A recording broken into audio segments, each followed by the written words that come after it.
Yeah, that works. Yep. Should be Yep.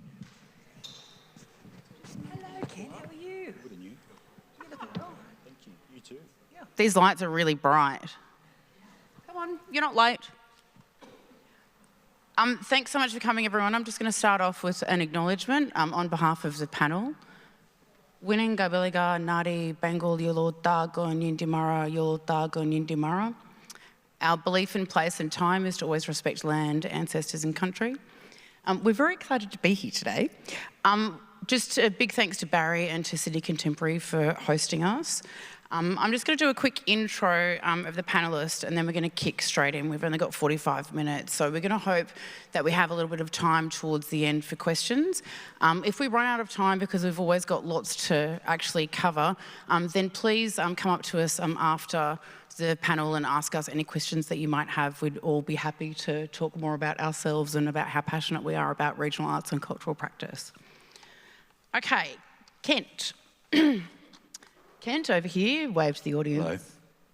Hello. Kent Buchanan has been working in the arts industry for the past 24 years in a variety of roles, currently as the Curator of Western Plains Cultural Centre in Dubbo, and is responsible for a range of curatorial projects relating to both the Dubbo Regional Gallery and the Dubbo Regional Museum. He's curated a number of exhibitions as well as managing and installing hundreds of touring exhibitions since 1999. How many hundred, Kent? Oh. Lots? Yeah. Prior to this role, Kent was the Education and Public Programs Officer at Dubbo Regional Gallery for 7 years, and during this time presented a range of lectures on many aspects of the visual arts. He holds a Bachelor of Arts from COFA and a Graduate Diploma of Education from Charles Sturt University. Curatorial projects included Charles I. Van Sauerwein, am I saying that correctly? Yep. Okay, William Lamson, also correct? That's 2 for me. Adaption, Louise Heerman and Louise Weaver. Yuan Ford, that's 3 from Amala. The Instant and Fall In, Enlistment in World War I, and the forthcoming 2 Degrees, Ewan McLeod and Rodney Popel. And then we have Mr. Fabulous Alex Wisser, who I probably don't need to read anything from, but I will anyway. Artist and creative producer living and working in regional New South Wales in the town of Kandos. Alex practices involves large-scale, long-term projects within a cross-disciplinary, community-engaged practice, exploring the potential of art to participate in everyday cultural contexts.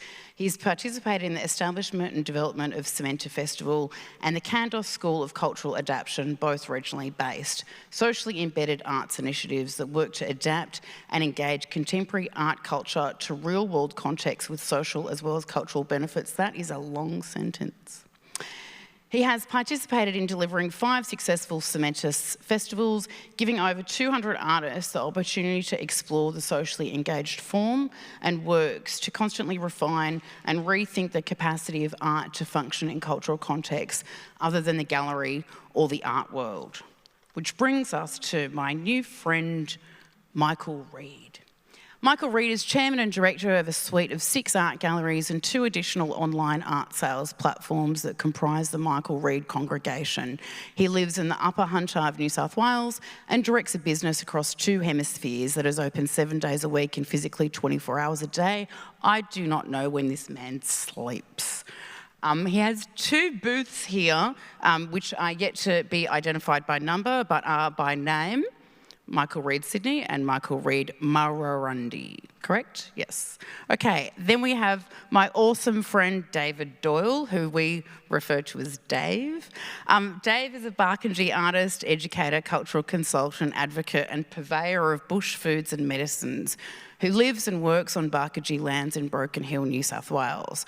His family is from the Menindee region of the Barker or Darling River.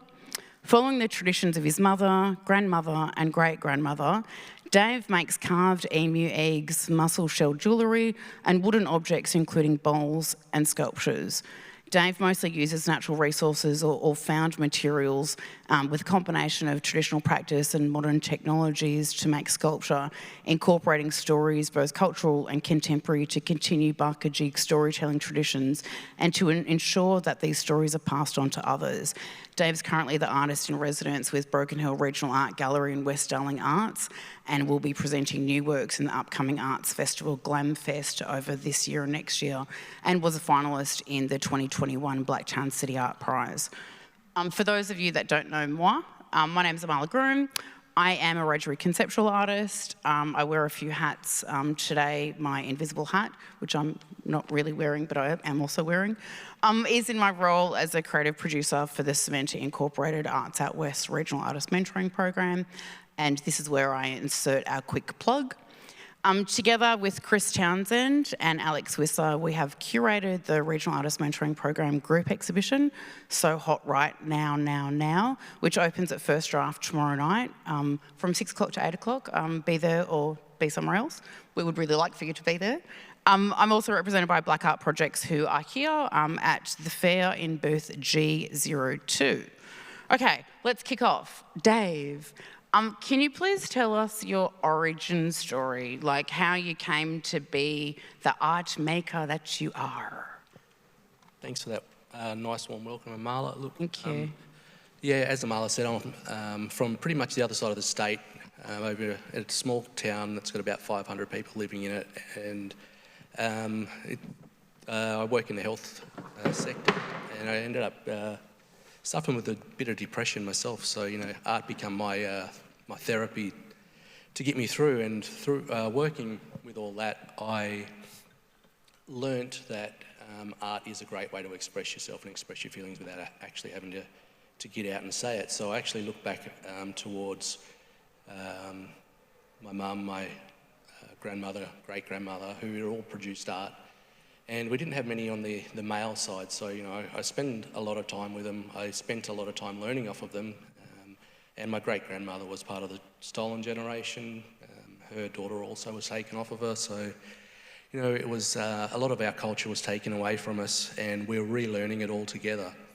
So part of why I produce art is so I can teach people why we do it, what the stories mean, as well as a way of continuing our culture in a format that people can understand and appreciate, and something that will stand the test of time, I suppose, which we all have. I suppose one of the unique things about Murrrundi is we have been continuously at Murrrundi for 45,000 years. We haven't had to move away. We never lived a nomadic life, and we'll continue to stay there. So the more I can promote our regions, the more I can promote our people out that way. I'll continue to do so, but that's also led me into the education sector, which now I focus on working with kids, teaching them what's available in our country, that we can actually remain on our land and make a viable living out of it, either through art or through our cultural experiences or through the resources our country provides for us. And through that, I hope that we will learn to look after our country a lot better. We've just gone through a drought that's lasted for about 12 years. We had a massive fish kill which made the news. Before that, a lot of people didn't even know where Murrrundi was. And now we're kind of known the place that had all the fish die, but we're actually more than that. We're a place, we've got more water surrounding us than you guys have at Sydney Harbour, about 3 times as much, and it's all fresh water, so we can drink it, you guys can't. We might need to borrow some of that soon. We also have abundance of food, and my main focus is plants, medicinal and edible. I promote those as much as I can. I teach people how to use them traditionally and in a contemporary way. I've almost taken it on as a single person, one person, to promote as much as I can. So I work with, I've got a friend up in the crowd who's a researcher that helps me do research, and he's linked me in with other people. So it's pretty much through my depression, I've been able to learn so much from other people, as well as other people build me up, that I have taken it on as part of my obligation to help build other people up, which makes me feel better, makes me able to sit up here and talk to you for the first time ever in my life about all of this stuff. and to continue to do it because I know that I'm doing the right thing by for our elders as well as for our younger generation. So I hope I've answered that question for you, Amala. Yeah, absolutely. I mean, I'd be happy for you to keep going if you want to. Look, I can keep going all day. I can talk about plants all day. I've turned into a bit of a botanical nerd. I use our traditional plants and I make them into a contemporary medicine, so balms, lip balms, creams, everything that can... our water quality is so bad that we're all starting to break out in rashes. So the medicine the doctors are prescribing are not working for us. So we've actually turned back to our traditional medicines, and we use them I've been making them in a contemporary way, so into moisturising creams, into soaps, into shampoos, so things that we can actually use every day as well as eating the food. So, and through that, we've seen a lot of change, we've seen a lot of progress, and I go into the schools and I teach people how to make these things. So it's not about trying to make money, it's actually trying to make our people stronger and more resilient to what's happening around us. And a lot of the art that I develop is around that same practice, the impact we as people are having on our environment. And we've got a show opening tomorrow night, which I think Alex is going to talk about later, and my piece in it speaks directly to that. So I'm not going to go into it too much, but you know, that's something that afterwards we could talk about for the rest of the night if you just want to. Thanks, Dave. I think that you made a really important point about how, for you, the expression of your arts and cultural practice is directly linked to health and well-being, because I don't see them being as separate. I see them being intrinsically connected and related. Without a doubt, Amala, they're... Sorry, say that again. I missed Without a doubt, they're connected. You know, we have done stuff with the men's group out at Murrrundi, and we started off with one participant that was coming along, and by the end of about 4 weeks we had 12, and you know, they were looking after each other. So it was just a way that people were starting to come together again as we used to, in a way that we're supposed to come together, and we don't sit around and sit around drinking like we do often see people. We're actually sitting around, we're producing art together, so it was a fantastic thing to see. That's so positive, and I think it's something that isn't just specific to Aboriginal peoples, that it's something that is reflective for all artists, that in some way, shape or form we're compelled from something that exists outside of ourselves that is inherently internal for us to be able to actually make art, and that is a really intrinsic part of who we are, but also a really great way to be able to maintain our wellness. Michael, hi. Thanks for coming, very well, thank you. Can I ask you, what actually led you to the regions? I mean, you've got galleries in lots of different places. Why the bush? I mean, it's interesting. Microphone. Do I need a microphone? Can you hear me? No, need a microphone. Okay, fuck. Oh, so sorry to keep you, Doyle. You know, the region's in a really interesting space at the moment. Technically, we've gone through the largest demographic shift in the country's history since the gold rush. I can't see you at all, so I'm just talking to some lights here. But, you know, since the 1850s, this is the second biggest migration of Australians has gone inland, and that's not about to change. They thought it might flip over post kind of the recent statistics, but actually it's accelerating. And there was an acceleration of a trend that existed, and then on top of that, the NBN finished a couple of years ago, the much maligned NBN, but it finished in February and the pandemic hit in March, and frankly our society couldn't have survived without this infrastructure that was there. And then the pandemic came along, so we're in a really interesting position in regional Australia, in that so many people and so many incredibly creative people have shifted to the Northern Rivers or to Southern Shires or out west. But there's this huge shift, and I think a lot of people are like me. Now they can choose to live where they want to live as opposed to where they have to live.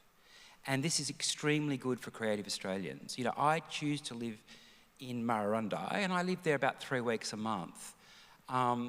Because I came from a small country town, I grew up in Narrandera, I feel very comfortable in a small country town.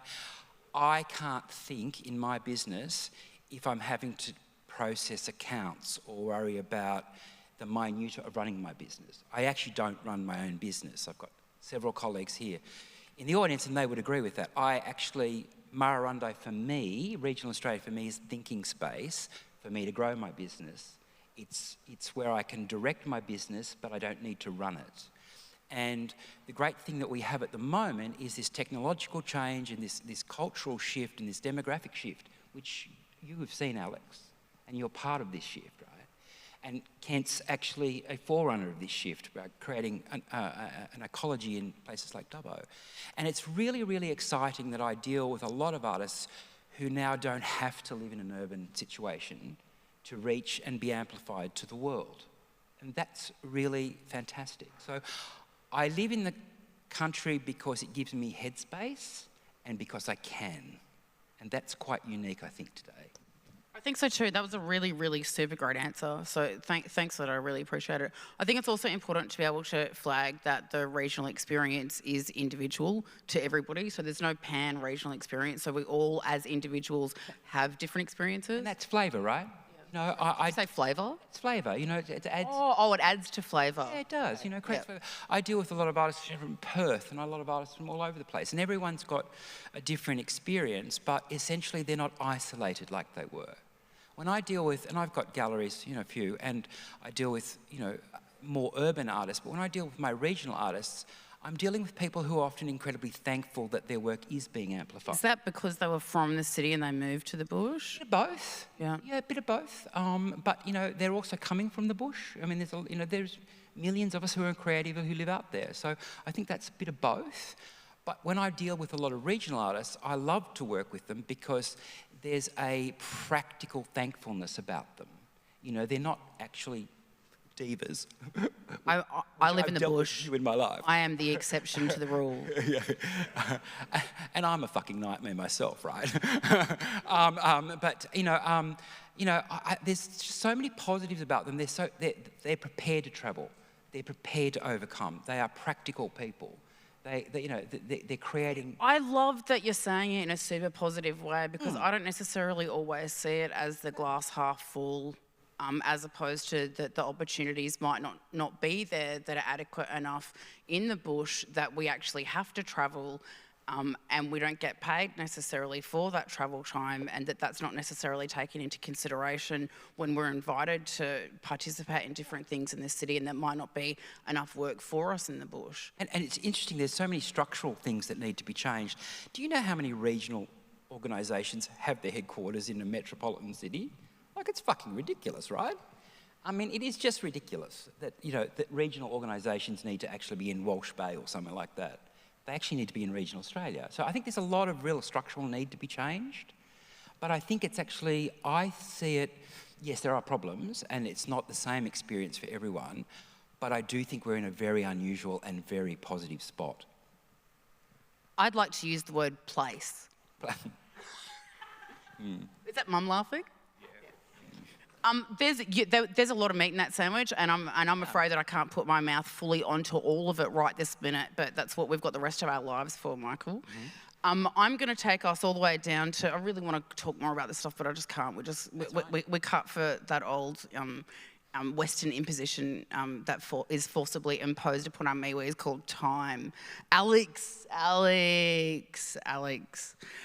So this morning I was thinking about that watermelon that we enjoyed together in 2017 when I was sitting at your kitchen table, I'm pretty sure with Mum, and you'd made us, this is when I first moved back home, so you were in Kandos, we were down the road on 140 acres in Ilford, and we'd come over to your house and you made us coffee, and I swear I don't know what you put in it. It's just so strong, and I was wearing that brown soft leather Escada vintage bomber, and we were eating watermelon. We were talking about how we were going to change the world. Can you elaborate on that conversation and what has happened in the 5 years since? In about 5 minutes, Alex, go. Of course I can. Yeah. Oh, thanks. Yeah, no, thanks so much. It's actually a really great place to start from because it's the start, right? It is the start, but it's also a continuation as well because it was 5 years after I had moved to Kandos, and which I did coming from the inner west of Sydney, where I was, living the, bohemian, dream of, in a warehouse that had a gallery and artists, things, and and basically within an arts community that was very organic and coherent and was really amazing to work with. Then I moved into the bush where there weren't that many artists, and the artists I did know were very isolated. And it was one of the things that I began to observe were those challenges that regional artists face that you don't face in the city. And that's part of it is really the ability to create communities for co-support. Just artists being able to actually generate work together, to collaborate, to do all the things that he did.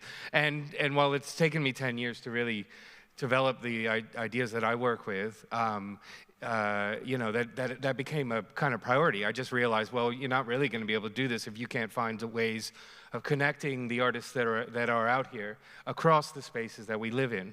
That's not going to change. You're not going to be able to collapse space. It's, you're going to have to figure out how we can actually start to create those communities across. And so this program does come out of that. That observation, though, was not something that just, struck me, out of the blue in a lightning bolt of inspiration. It was an observation that, that occurred to me because it was the observation that all of the artists living out in the region were making to me. We were all talking about this and how difficult it was to make art and to do that.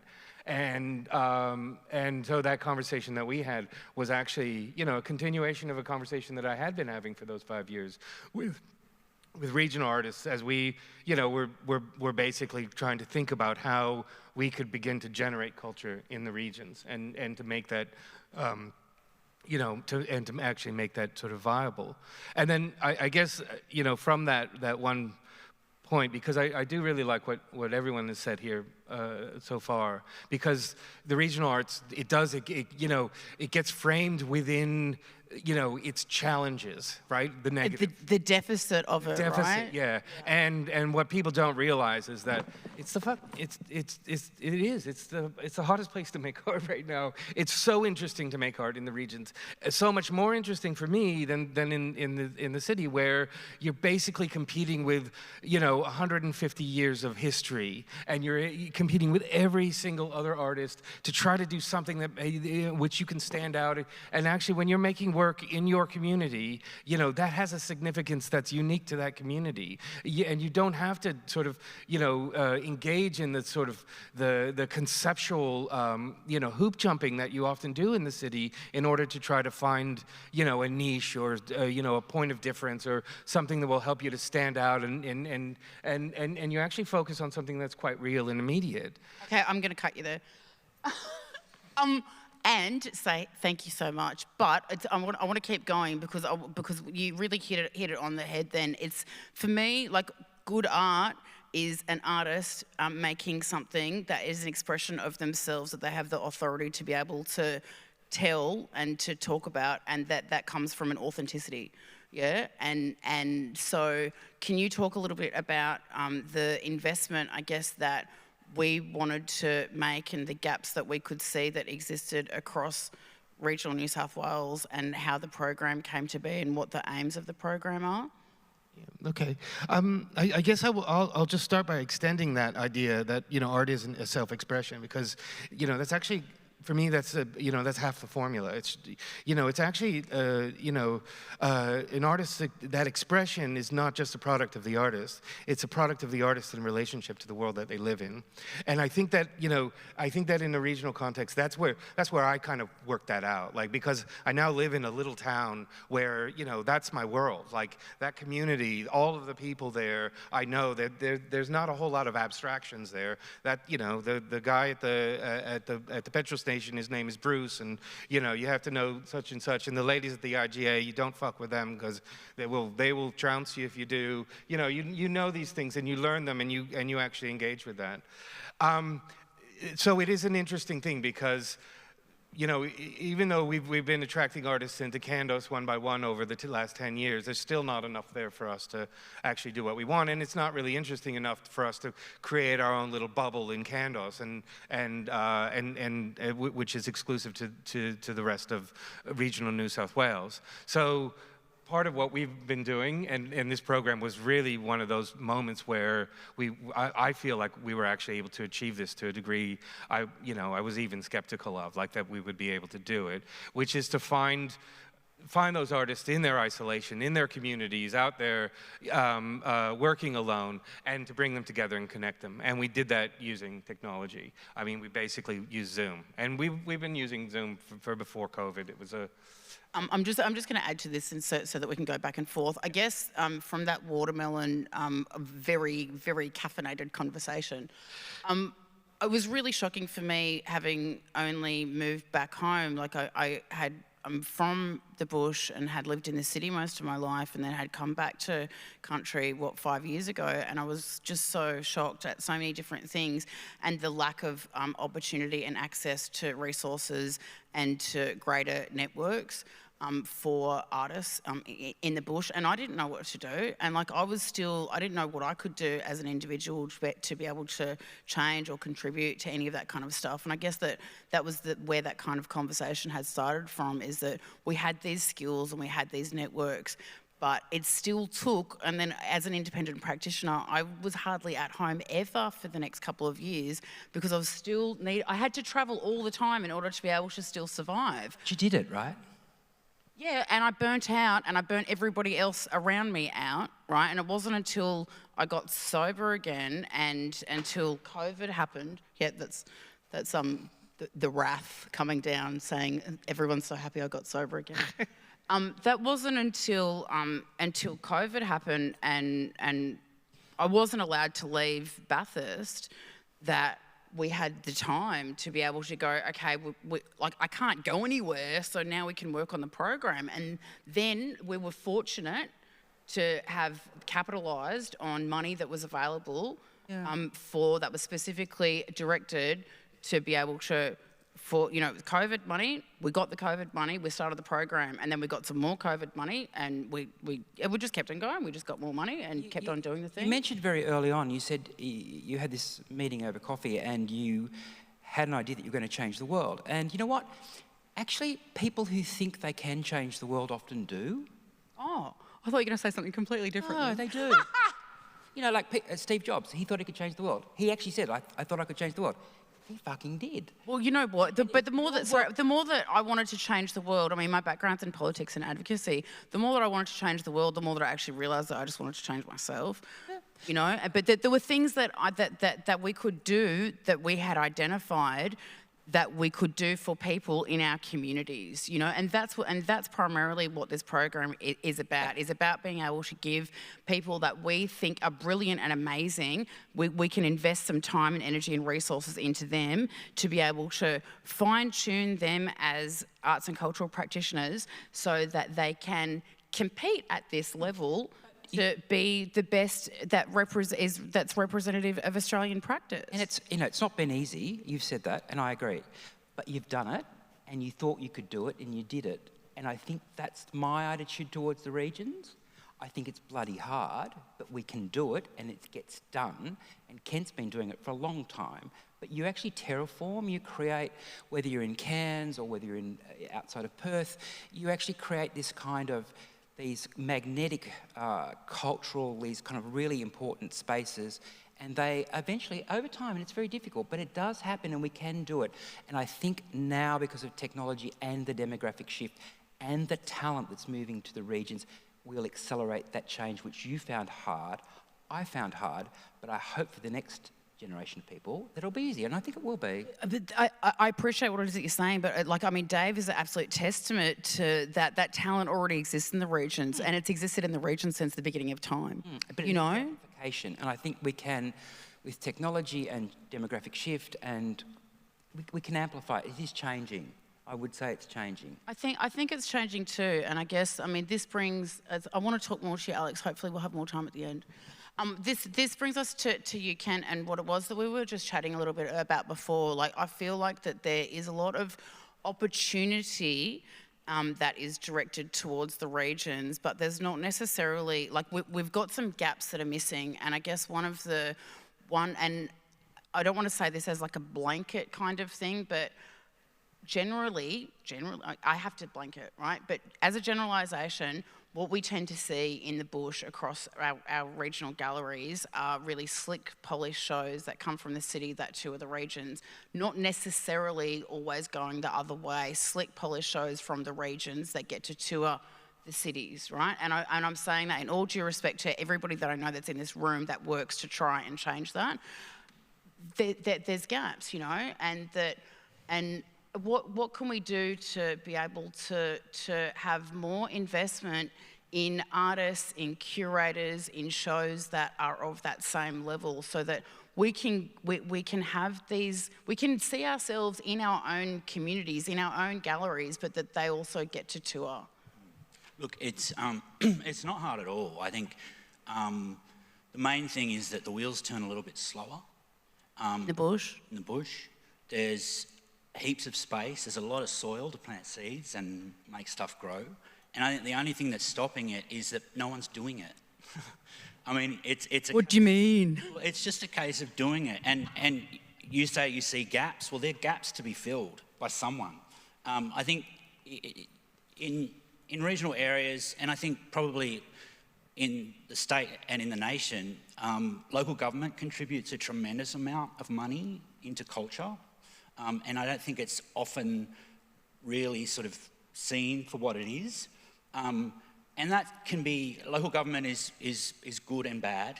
You know, there's challenges to that. But by the same token, that within that space, anything can happen. And the people that come into that space can make anything happen. When we set up a new gallery in Dubbo in 2006, I'd worked previously in the older gallery, which was kind of quintessential regional gallery. You know, you could imagine the sort of work that was being shown. And, you know, in the foyer was sort of one wall space, and that's where we had Artist of the Month. And that Artist of the Month was a local artist. When we set up the Western Plains Cultural Centre, we had 706 square metres of space that we could fill. And we knew we were going to fill it with a lot of touring shows, but we wanted to fill it with local and regional-based artists. And we saw the opportunity to create an opportunity for them. Is this the Homegrown Program? This is the Homegrown. Please tell us about the Homegrown Program. So rather than regional artists or local artists have a sort of a show as an addendum to the main program, we put them right in the middle of the main program. And so that space is for regional artists. We put out a call for proposals, and we've just recently put out a call for proposals for the next round.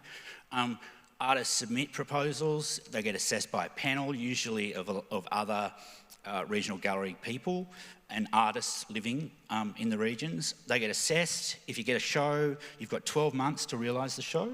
Do they get paid? They get paid. Oh, hell yeah, they get paid. Thanks. Well, I mean, it's important. Great. They get paid. They get 12 months of curatorial assistance over that 12 months. And I think the thing to remember too is that opportunities in the regions are not, there's not a lot. So, and if there is, it might be one or two works on the wall of a cafe or a small little space. So we knew that taking an artist through a 12-month kind of planning to realise an exhibition, which is a big statement, was you know, really scary for a lot of people. So it has been that sort of professional development of sort of working really closely, and it's been easily the most successful thing that we've done. Is success, as I feel like I work for Crack New South Wales, page 7 of Impact. How did you measure success, Kent? Well, we measure it through, you know, like any institution, we measure it through visitation, but we survey a lot of people. We get testimonials from the artists. They go off, and many of them have had other shows at other regional galleries and beyond that.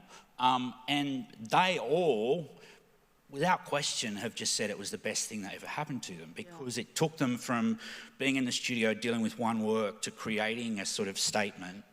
And I'm a great lover of the public institution, in the sense that these artists get a show and they can do whatever they want.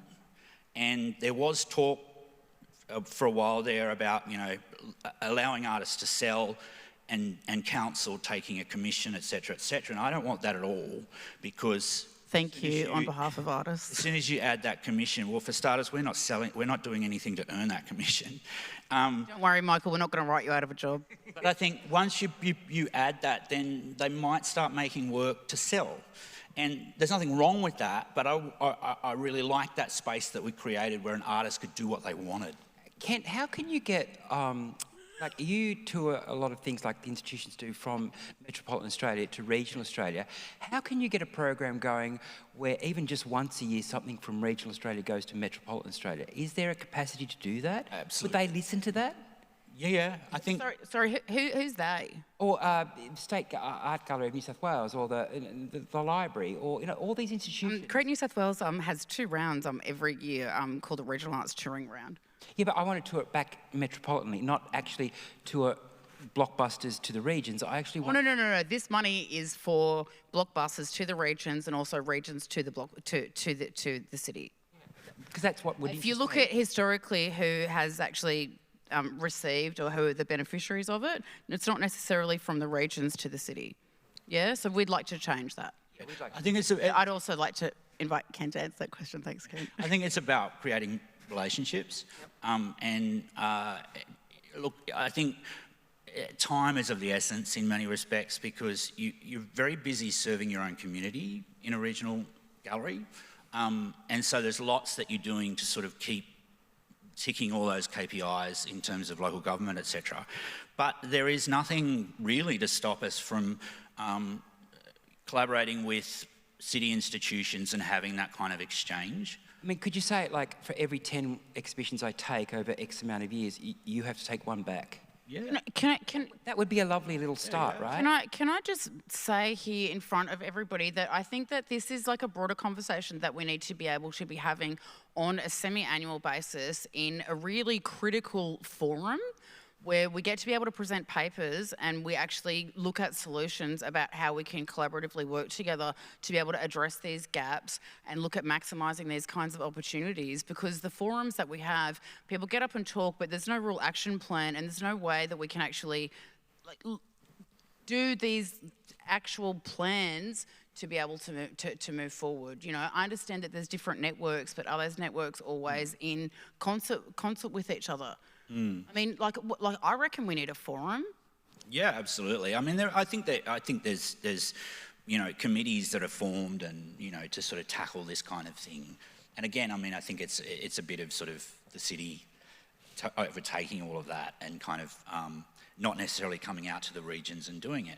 But there's also a lot of regional, like there's the regional galleries network, there are the RADOs, there are a lot of different networks that are regional based. Yeah. And I know that there are a lot of partnerships that different galleries, like Campbelltown has relationships. Like there's a lot of different partnerships. Totally. But I think what is actually happening is that unless you know all those people that are doing that and that are having those conversations, it's almost like that intellectual, like that knowledge just exists with a bunch of individuals that talk about it to each other. So that's what I'm saying in regards to being able to make that kind of information more public within that connected network of having a forum where people can present things and ways to be able to move forward. Because there's only, how are we going to be able to keep doing our program when our amazing artists, it's been 2 years and we don't want to leave our artists to start a new program, but we want to be able to continue to work with our artists, but we also want to be able to start a new program. How do we do that? I think we need commitment, and I think we need people, because you meet any RADO and they run off their feet. Exactly. And I remember talking to so many different people about this program, but this one person in particular, I had the opportunity to talk about my practice, and I didn't talk about my practice, I talked about the program. And I've done that so many times because I was actually so passionate about it. And they had said to me, why are you doing it? Why isn't your local gallery doing it? Why isn't your RADO doing it? And I was like, because they're doing the things that they have to do and they're run off their feet. Kenny, it's interesting because I think my observation has been, I've been able to achieve some things that the galleries haven't been able to. One of them is that, and I think part of that is because you are bound to your council, and I'm not. So basically a council, right, money that's raised through a council, they're very, very strict on how that gets spent. It has to get spent within their bounds, and so trying to actually do stuff that's outside of their, their boundary, that could probably get a little bit tricky with them getting to do that. How Do you you find? interpret it. Yeah. Okay. I like your creative way of thinking. Yeah, Alex, can you just elaborate more on that? Well, I mean, it's just one of the things I've noticed about, how working with institutions that are bound to their council area, it creates silos. I mean, you see the same thing in any industry, in any place where the funding is intended for certain things, and so limits get placed. Even, the idea of regional funding, when one of the things that we decided we were not going to do was make our activity exclusively regional, which seemed to be Is this ramp or Cementa? Oh, Cementa as well. That it wasn't just going to be about regional artists for regional arts. That we weren't going to silo ourselves out here. That wasn't the point. That we wanted to bring artists in from the city to work with us, to actually kind of, see what amazing, context it is to work in as an artist, and to be able to show, and then to build relationships that would allow us to do projects like this, that would allow regional artists to then come in and work in the city, and trying to create that sense of exchange instead of that one-way sort of delivery that seems to be, it's been the dominant strategy for the last 40 or 50 years at least. Absolutely, and I mean, I think that for us in our program, that we had the autonomy to be able to design and deliver, because we got the money, right? Like, I mean, that first grant, that was 36 support letters, thanks everybody. And that was a KPI killer, but we identified as independents the gaps that existed in our own communities and went to be able to fill those. But I don't necessarily see that the model that we have, which is by no means perfect and needs like a ton of revision and improvement, and that'll happen over time, but it's not sustainable. It's totally not sustainable, and we can really identify the lack of human resources infrastructure, because we're doing all of the jobs that a gallery or that an existing organisation that has infrastructure would be able to do, I guess I don't really have the solutions, and I think, look, again, the construct of what is out there is a bit more meagre than it is in the city, but again, there's tremendous potential, and anything can really happen within that space, and even within the space of local government. I mean, we had a space in our program where we were doing some work, and we decided to run an art fair. So in 2 weeks' time, we're doing our second Dubbo Art Fair, and we turn over the whole space to local artists, and we don't charge them. They can set up and they can sell, and it was probably the most successful thing we've done in easily 10 years. And I mean, we don't have to do that, but we do that, and I guess that, again, it's about, there's so much space out there to fill, and most people are really busy and they're doing it, and and the more people out there, the better, because it'll build. I grew up, I was born in Dubbo. I vowed never to go back there. I love it and hate it in equal measure, which I think is really healthy, because it is about showing people the potential for what is out there. And my credo has always been, you give people what they want, but you also give them what they don't realise they want. And they don't realise what they want. Yeah, I think that Alex made a very good point about Cementa not being siloed and becoming regional, because I'm very committed to the regions, but they have to stand on their own 2 feet. And my job is to throw the net out across the regions to get the standard that is acceptable and stands on its own 2 feet wherever it should be. I just throw the net wider and throw it regionally wide. I'm going to ask you the question that I wanted to ask you now, which is, how does the market differ then in between your galleries in Berlin and your galleries in the bush? Interesting. I mean, galleries are a bit like people. They have different flavours, right? They're in different geographic areas.